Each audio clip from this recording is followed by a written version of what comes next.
So B sine alpha is equal to A cos alpha. ఇప్పుడు దీని నుంచి A value కనుక్కుందాం, A into cos alpha. Cos alpha అనేది ఏతో మల్టిప్లై చేస్తుంది కాబట్టి కాస్ ఆల్ఫా ఇక్కడ మల్టిప్లై చేస్తుంది కాబట్టి ఎడమ చేతి వైపు వస్తే డివైడ్ చేస్తుంది, ఒకవైపు మల్టిప్లై చేసేది ఇంకొక వైపు వస్తే డివైడ్ చేస్తుంది. అవి ఏ ఈజ్ ఈక్వల్ టు ఇది వస్తుంది.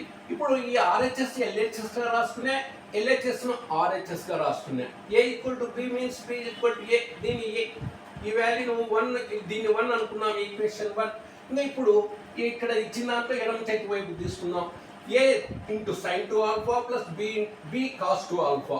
ఏ sine two alpha plus B cos two alpha is equal to A into sine 2 alpha is equal to sine alpha cos alpha. Formula ఇది, మల్టిపుల్ యాంగిల్ సైన్ 2 ఆల్ఫా బదులు plus B into cos 2 alpha 2 cos square alpha minus 1. Formula ఇది.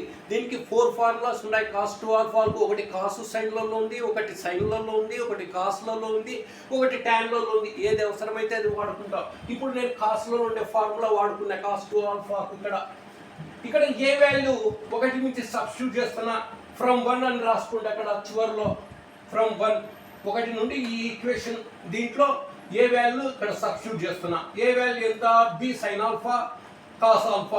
ఏ value substitute చేస్తే ఇక్కడ ఏమీ లే 2 sine alpha cos alpha అట్లే వస్తుంది. Plus B అనేది 2 టర్మ్స్కు మల్టిప్లికేషన్గా వస్తుంది. ఒక టర్మ్ బ్రాకెట్లో టర్మ్స్ చేత మల్టిప్లై చేసేటప్పుడు ముందు సైన్స్ మల్టిప్లై చేయి. Plus into plus plus 2b cos square alpha plus into minus minus B into 1b. So ఈ రెండింటి నుంచి ఇంకా ఇక్కడ ఏం మిగిలా మనకు, కాస్ ఆల్ఫా క్యాన్సిల్ అయిపోతుందే. 2 sine alpha into B sine alpha into 2 sine alpha. Sine ఇది 2b అయ్యా, 2b రాసుకుంటే sine alpha into sine alpha sine square alpha. Like terms powers మధ్యలో మల్టిప్లికేషన్ సైన్ ఉంది, పవర్స్ యాడ్ చేయి. Sign square alpha sine alpha like terms plus 2b cos square alpha minus B. ఈ first term నుంచి second term నుంచి common ఏం బయటపడేయచ్చు, ఈడ 2b ఉంది, 2b ఉంది కాబట్టి ఈ 2 టర్మ్స్ నుంచి 2bని బయటపడే.